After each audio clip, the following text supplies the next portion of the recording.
오늘 성경 본문은 데살로니가 후서 3장입니다. 자, 데살로니가 후서 3장은 일부 성도가 재림이 임박했다며 직장을 그만두는 일을 엄히 경고하는 내용입니다. 자, 3장 첫 줄에 끝으로라는 말로 시작되는 데살로니가 후서 3장은 바울이 교회에게 주는 가장 중요한 핵심 메시지입니다. 바울이 데살로니가 후서를 보낸 목적이기도 합니다. 자, 우리는 데살로니가 후서 3장을 두 부분으로 나누어 읽습니다. 첫 부분, 데살로니가 후서 3장 1절부터 5절은 바울이 데살로니가 교회에게 바라는 내용입니다.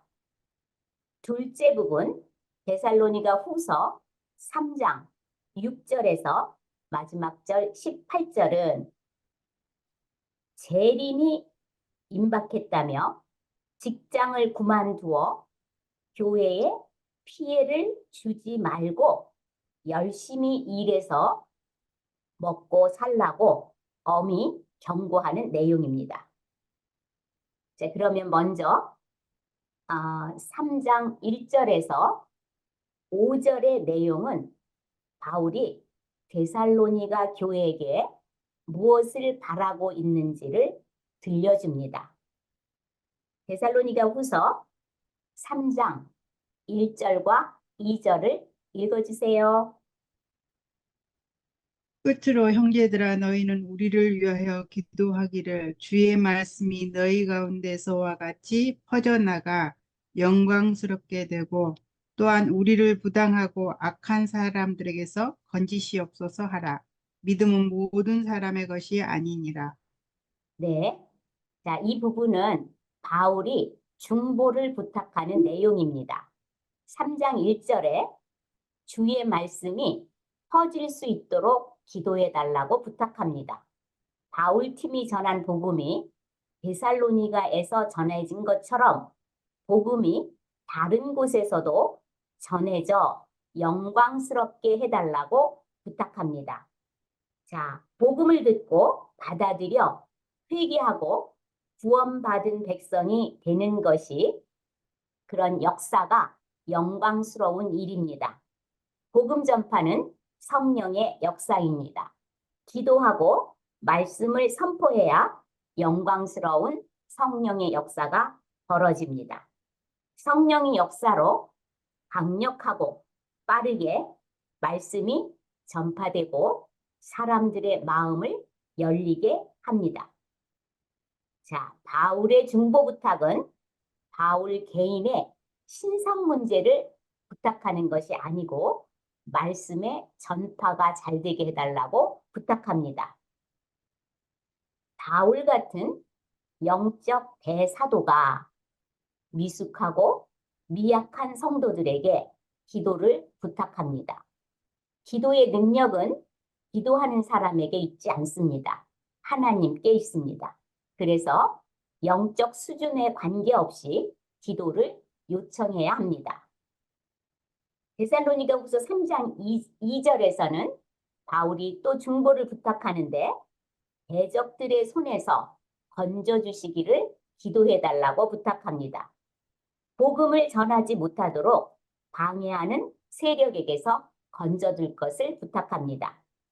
거짓 형제들과 악한 무리들이 자신을 은폐하고 복음 전하는 것을 방해하기 때문입니다.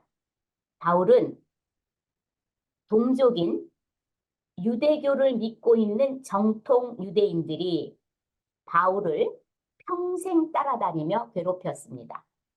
헬라 세계는 바울이 예수님의 부활을 전하기 때문에 바울을 배척하고 거부했습니다. 복음 사역으로 당하는 고난을 이기고 흔들리지 않고 굳게 설 수 있는 방법은 기도밖에 없습니다. 자, 여기에서 아주 중요한 말을 바울이 하고 있는데요. 믿음은 모든 사람의 것이 아니다라고 말하고 있어요. AD 1세기에는 예수 그리스도의 십자가 죽음과 부활이라는 진리가 헬라의 철학사조인 영지주의, 천사 숭배 사상 그리고 유대인의 율법주의 때문에 예수님의 죽으심과 부활의 복음 진리를 고수하는 것이 너무 힘들었습니다. 그래서 바울은 예수님의 복음 진리를 사수하기 위하여 일생을 죽을 고생을 하며 예수의 죽으심과 부활만을 증거했습니다. 그리고 죽었습니다. 자, 현재를 사는 우리에게도 믿음은 모든 사람의 것이 아니라는 말이 적용됩니다.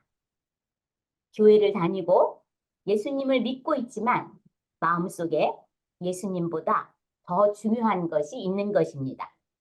예수님을 믿는다고 다니지만 결국은 돈, 자식, 쾌락, 자기 은사를 바라고 즐기며 살 수 있습니다. 믿는 사람이라고 해서 다 믿는 것이 아니라는 말입니다. 하나님은 내가 진짜 예수님을 하나님으로 또 나의 구원자 그리스도로 믿고 있는지, 예수님을 내가 열심히 충성하면 나를 잘 되도록 도와주는 도우미 정도로 생각하는지 끝까지 확인하십니다. 하나님은 우리를 사랑하기 때문에 환경의 어려움을 통해 나의 인본주의적 믿음과 우상적 신앙을 탈탈 터십니다. 왜냐하면 그래야 예수님을 진짜 믿어 영생을 얻게 되기 때문입니다. 그러나 인간은 어리석어서 환란이 지속되는 것만 억울해합니다. 하나님이 나를 진짜 자녀 만드시느라고 일하고 계신 것을 감지하지 못해 억울하다고 기도하면서 울며 불며 삽니다. 자, 예배와 말씀을 통해 변화되는 것이 가장 바람직하고 우리가 바라는 바지요. 그러나 사람의 설득으로 고난을 받는다고 해도 변하지 않는 사람들이 있습니다. 고난을 내 힘으로 이기고 성공도 내 힘으로 이루어냈고 말씀도 내 노력으로 지키고 사역도 내가 열심히 하는 것으로 자신을 강화하면 변화가 일어나지 않습니다. 교회를 다녀도 변화되지 않는 사람은 교회를 다른 재미로 다니는 사람들일 수 있습니다. 하나님이 말씀을 하셔도 자기 생각을 포기할 수 없는 사람입니다. 사람을 만나는 것이 좋고 좋은 말씀 일주일에 한 번씩 들어서 좋고 또 자기가 받은 은사를 마음껏 활용해서 자기 존재를 확인하는 것이 좋아서 다니면 예수를 믿는 믿음이 아닙니다. 믿음은 모든 사람의 것이 아니라는 말에 심각하게 반응해야 합니다. 사람의 말이나 고난으로도 설득이 안 되면 어느 날 예수님이 개입하십니다. 그래서 자아가 깨어져야 예수님이 내 안에 주인으로 들어오셔서 변화되는 삶을 살 수 있게 됩니다. 자, 다음은 바울의 중보 부탁에 이어서 바울이 데살로니가 교인들에게 바라는 점이 있어요. 그 내용이 3절부터 5절까지입니다. 읽습니다. 주는 믿부사 너희를 굳건하게 하시고 악한 자에게서 지키시리라. 너희에 대하여는 우리가 명한 것을 너희가 행하고 또 행할 줄을 우리가 주 안에서 확신하노니 주께서 너희 마음을 인도하여 하나님의 사랑과 그리스도의 인내에 들어가게 하시기를 원하노라. 네, 3장 3절에 보면 신실하신 주님이 여러분을 지켜주실 것을 바란다라고 이게 네이처 트레일이래, 박사님. It looked a little. 바란다고 말합니다. 자, 바울은 데살로니가 교회에게 악한 자들 때문에 받는 고난에 흔들리지 말고 언제나 신실하신 주님 말씀을 꼭 붙잡고 살라고 격려하고 있습니다. 자, 여기에서 신실하신 주님, 하나님은 미쁘시다라는 말이 나오죠. 이 미쁘시다는 신실하시다, 충성스럽다 하는 말입니다. 그러니까 우리가 영어로 faithful과 integrity는 같은 단어입니다. 하나님은 약속과 실행이 일치되는 분이십니다.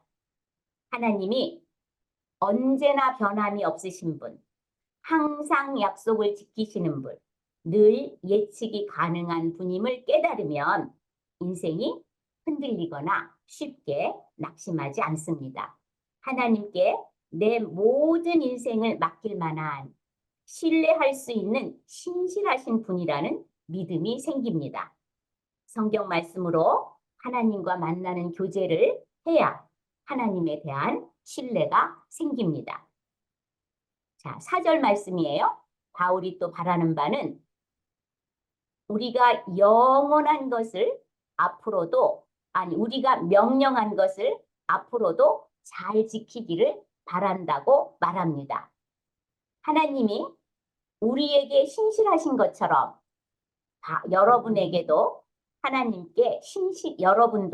하나님께 신실하기를 원한다고 말합니다. 자, 여러분도 신앙과 생활, 말씀과 행함이 일치되는 존재가 되라고 권면합니다. 그러니까 이 말은 바울이 보낸 편지를 읽고 믿고 행하라고 권하고 있습니다. 바울이 보낸 편지를 듣고 읽고 믿고 행하는 것이 하나님께 신실해지는 것입니다. 말씀에 순종해야 하나님 앞에서 우리의 삶이 정렬되고 선순환적이 되어서 회복된 자녀로 매일을 살 수 있습니다. 자, 5절 보겠습니다. 여러분이 하나님을 사랑하고 그리스도의 인내를 본받기를 바랍니다. 라고 바울의 바람을 말하고 있어요. 믿음으로 산다는 것, 하나님의 인도하심을 받는 증거는 내 삶에 하나님의 사랑이 있고 그리스도의 인내가 있는가에 있습니다. 능력보다 앞서는 것이 오래 참음입니다. 은사가 출중한 사람들 중에 함부로 말하고 행동하는 사람들을 우리는 보아왔습니다. 사랑과 인내는 성령님이 내 안에 내주에 있는 사람들의 삶의 내용입니다. 자, 이제 6절부터 9절까지인데요. 주님의 재림이 임박했다는 생각으로 직장을 그만두어서 일하지 않고 빈둥거리며 사는 것에 대해서 바울의 엄한 경고입니다. 자, 이것으로 해서 바울은 데살로니가 후서를 썼습니다. 자, 이제 6절부터 9절까지 읽습니다.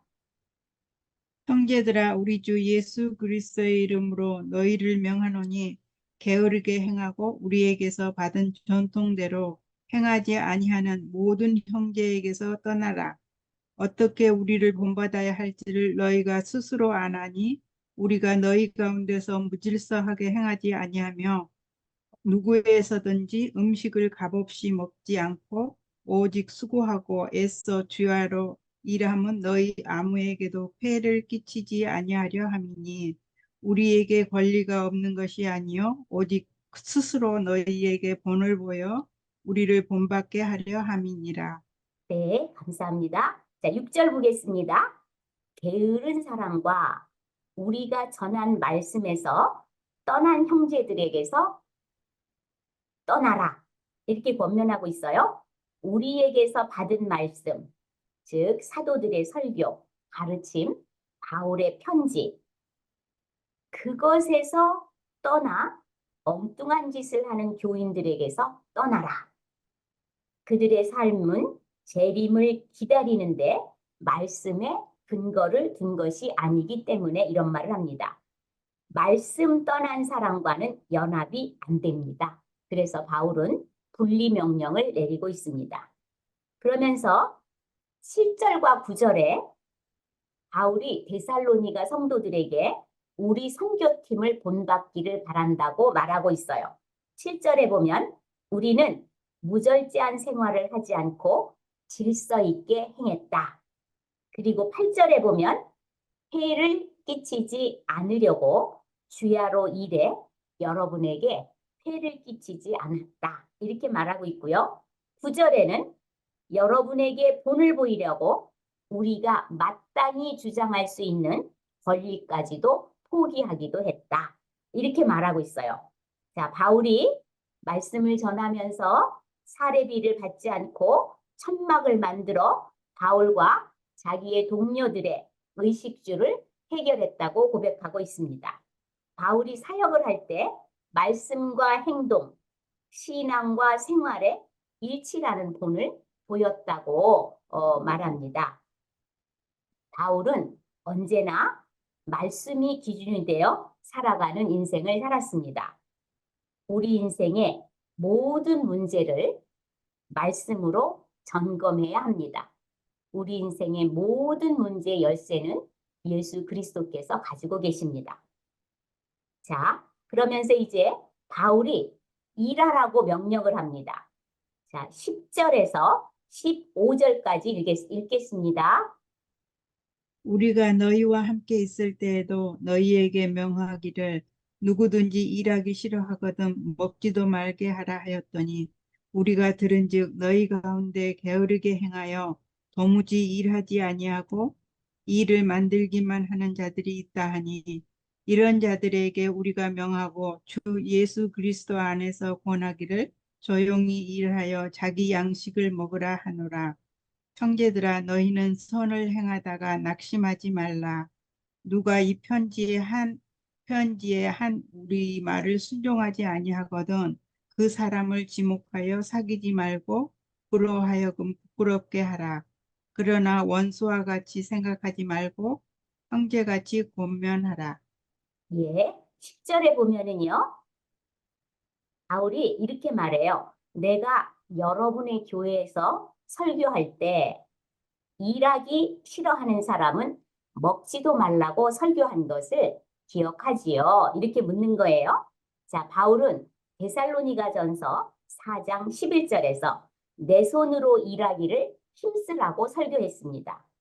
바울에게서 재림 설교를 듣고 시간이 좀 지나자 성도들 중에 재림이 임박했다는 주장에 미혹되어 재림을 기다리면 된다며 직장을 그만두는 사람이 생긴 것입니다.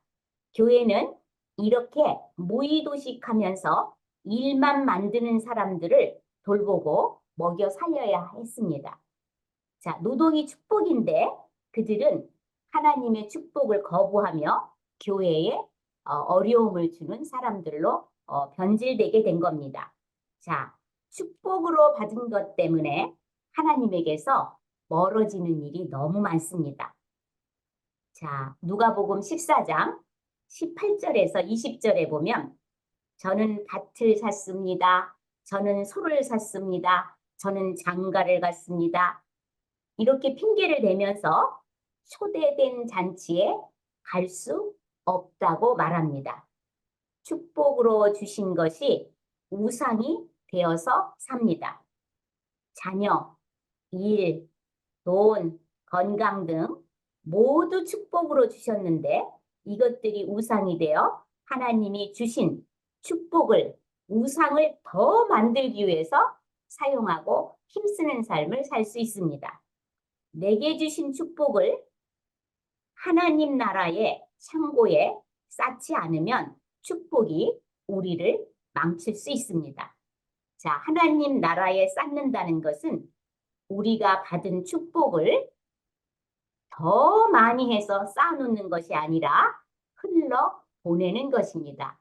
흘러 보내는 것이 천국의 재물을 쌓는 것입니다. 자, 3장 11절 보겠습니다. 일하지 않고 쓸데없이 돌아다니며 일만 만들지 말라고 권면합니다. 자, 일 안 하면 돌아다니면서 참견을 하게 됩니다. 재림이 임박했는데 무슨 일이냐고 자기 뜻대로, 즉 재림이 임박했는데 뭐하러 힘들게 일을 하느냐, 그런 자신의 확고한 신념을 강요합니다. 그리고 자기를 따르지 않는 사람들을 정죄하는 일로 바쁘게 돌아다닙니다. 그리고 자기 뜻이 관찰되지 않으면 은근히 방해합니다. 자, 데살로니가후서 3장 12절이에요. 그래서 바울은 자기 손으로 열심히 일해 그 돈으로 생활하라고 권면합니다. 노동은 하나님의 복입니다. 그래서 건강이 허락되는 한 열심히 일을 하는 것이 하나님께 신실한 것이고 재림신앙을 사는 것이고 그리고 하나님의 복을 누리는 것입니다. 자, 우리는 일하다가 모든 축복을 다 받습니다. 시험과 환난을 면하는 방법도 일을 열심히 하는 것입니다. 그러나 일단 가정을 가졌으면 돈을 벌어 가족을 부양하는 것이 우선이겠죠. 요새 시대에는 잡기, 또 자기가 좋아하는 것을 즐기는 가장들 때문에, 자기의 꿈을 쫓는 부모들 때문에 아이들이 멍듭니다. 그래서 계속 학교만 다니는 남편들도 있어요. 그리고 계속 학교만 다니는 목사님들도 계세요. 자, 이게 정말 잘 생각해 봐야 될 문제입니다. 자, 3장 13절이에요. 선을 행하다 낙심치 말고 끝까지 경주하십시오 라고 권합니다. 여러분이 예수 그리스도의 복음을 따라 믿음을 지키며 사느라고 핍박과 가난으로 살아서 상황이 어려울지라도 지금 하나님을 신뢰하며 재림을 기다리며 사는 그 자세를 계속하라는 거예요. 재림 신앙으로 사는 것, 환난과 사람들을 인내하고 사랑으로 섬기는 일을 계속하며 살라는 권면입니다. 14절, 직장을 그만두고 일만 만들러 돌아다니는 사람을 사귀지 말고 그를 부끄럽게 하라고 바울이 말하고 있어요. 아까도 말했지만 말씀을 떠난 사람과는 연합이 어렵습니다. 그래서 분리 명령을 했는데 그 사람들을 원수와 같이 대하지 말라는 거예요. 그리스도 안에서 사랑하는 형제처럼 대하라는 거예요. 자, 그런데 무엇을 기다리면서 아무것도 안 하거나 해야 할 일을 미루는 사람들이 우리 현대에는 많습니다.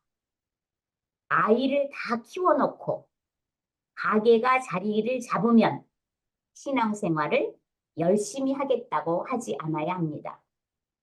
일상에서 훈련 안 된 것은 그때가 돼도 되지 않습니다. 가게를 팔게 해주면 신앙생활을 열심히 하겠다는 분이 계셨어요. 그래서 중보 기도실에서 열심히 기도했습니다. 전 교회가. 그런데 가게가 팔렸어요. 그랬더니 교회를 나올까요? 안 나올까요? 안 나옵니다.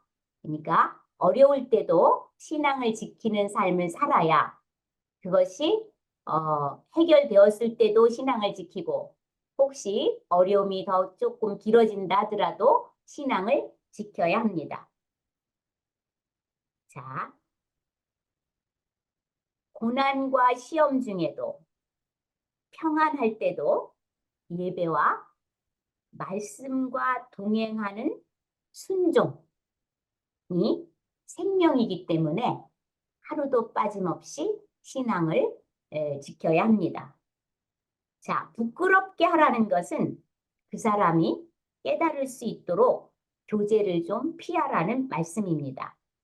경계하는 마음을 갖도록 친교를 중단함으로써 각성하게 하는 기회를 주라는 말입니다. 자, 15절. 그러나 그들을 왕따시키거나 출교하지 말고 주 안의 형제로 대하라고 권면합니다. 자, 친교를 중단해도 주 안의 형제로 따뜻하게 대우하라는 말씀입니다. 교회는 항상 삐딱선을 타는 교인들이 있습니다. 그러나 내 마음에 맞는 사람들끼리만 교제하면 안 되고 삐딱선을 타고 있는 교인을 배제하면 안 됩니다. 그래서 말 잘 듣는 교인들과 내 마음에 드는 교인들과만 지내면 안 됩니다. 그래서 우리가 모임할 때는 항상 게으르고 힘이 없고 약한 사람들이 항상 끼어 있어야 돼요. 그래서 그 사람들을 믿음으로 돕고 또 나도 그럴 경우에 사람 공동체의 도움을 받을 수 있습니다. 자, 다음은요. 15절에서 18절을 읽는데요. 바울의 축복 기도 속에도 그리고 끝맺는 인사에도 데살로니가 교회에게 주는 메시지가 있습니다. 자, 15절에서 18절을 읽습니다. 16절, 16절, 15절부터 읽을까요? 15절부터요. 네, 그러나 원수와 같이 생각하지 말고 형제같이 권면하라. 평강이 주께서 친히 때마다 일마다 너희에게 평강을 주시고 주께서 너희 모든 사람과 함께 하시기를 원하노라. 나 네, 바울은 친필로 문안하노니 이는 편지마다 표시로서 이렇게 쓰노라. 우리 주 예수 그리스도의 은혜가 너희 무리에게 있을지어다. 네. 15절은 주 안에 형제같이 대하라라고 말하고 있고요. 자, 16절은 그리스도와 더불어 화평하라, 화목하라, 평화하라고 권면합니다. 그리스도와 화목하게 된 것은 우리가 복음을 듣고 예수님을 그리스도로 영접했기 때문에 하나님과의 관계가 회복된 것입니다. 하나님과의 관계가 예수 그리스도를 통해서 회복이 되었습니다. 평생 그리스도와 항상 평생 그리스도와 화목할 수 있는 방법은 말씀을 읽고 그 말씀에 순종하여 사는 길뿐입니다.